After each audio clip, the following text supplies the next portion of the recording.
everyone.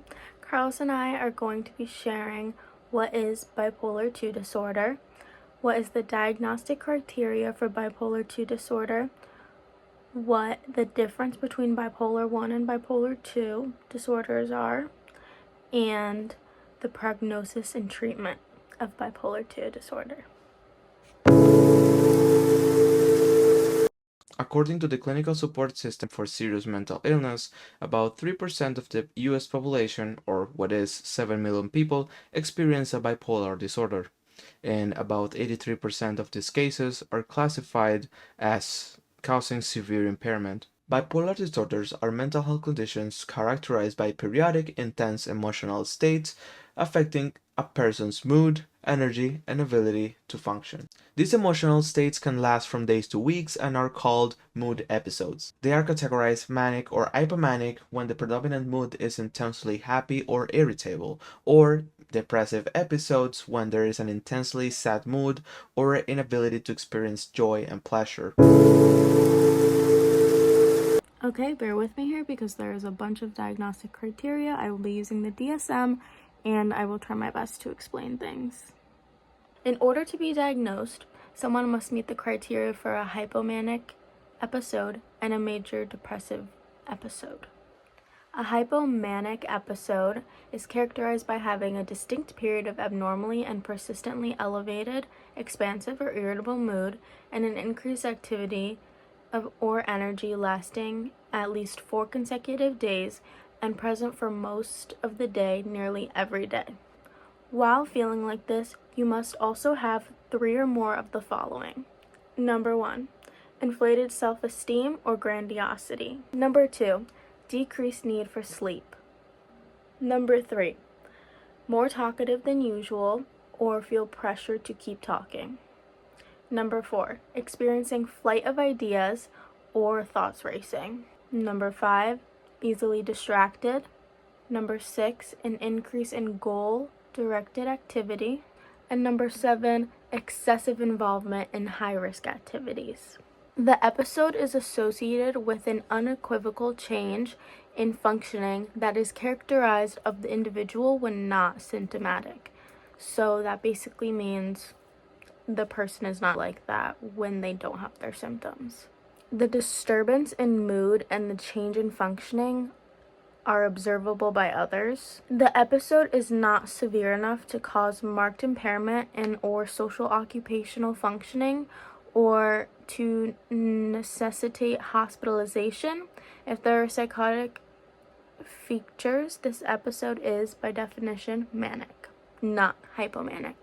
And the episode is not due to the use of a substance or the effects of a substance. So along with the hypomania episode, you must also meet the criteria for a major depressive episode, and in that criteria you must have 5 or more of the following symptoms, and they must have been present during the same 2-week period and represent a change from previous functioning. Also, at least one of the symptoms is either having a depressed mood or loss of interest. So you must have one of those 2, as well as 4 of what I'm about to list, equaling a total of 5. 1, depressed mood most of the day, nearly every day.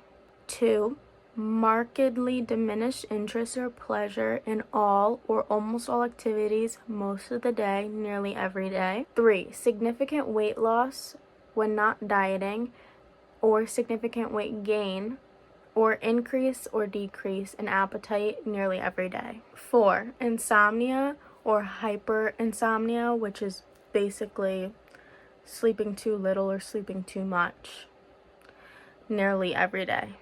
5 is psychomotor agitation nearly every day, and that is basically restlessness. And 6 is fatigue or loss of energy nearly every day. A hypomanic episode and a major depressive episode are not better defined by any other psychotic disorder in order to meet all of this criteria. So what is the difference between bipolar 1 disorder and bipolar 2 disorder? Well, the only difference between bipolar 1 and bipolar 2 disorder is the manic episode. Those with bipolar 2 disorder never experience a manic episode. They experience a hypomanic episode. If they do experience mania, that just means that they're misdiagnosed, and bipolar 2 will turn into bipolar 1, meaning that they were misdiagnosed from the beginning. The difference between a manic and hypomanic episode is the severity of the episode. Those with hypomania do have the same symptoms as mania, but they don't occur to the same degree. Someone with hypomania is able to function a bit better in their day-to-day life versus someone with mania. So, the difference is the type of episode, whether it's a manic episode for bipolar 1 disorder or hypomanic episode for bipolar 2 disorder. Now let's talk about treatment. Proper treatment is important because it helps most people with a bipolar disorder to control their mood swings and other symptoms, and in consequence, regain control over their lives. Luckily, bipolar disorders can be treated and managed in several ways, such as psychotherapy, cognitive behavioral therapy, and families-focused therapy. Research shows that patients that take medications are more likely to improve if they receive intensive psychotherapy interventions at the same time. Self-management strategies such as education and recognition of an episode's early symptoms. Complementary and alternative approaches such as exercise, nutrition, and meditation can support but not replace treatment. Electroconvulsive therapy. This is the last bullet, reserved for severe cases of mania and depression. A clinician will consider ECT if the patient has not responded to other treatments.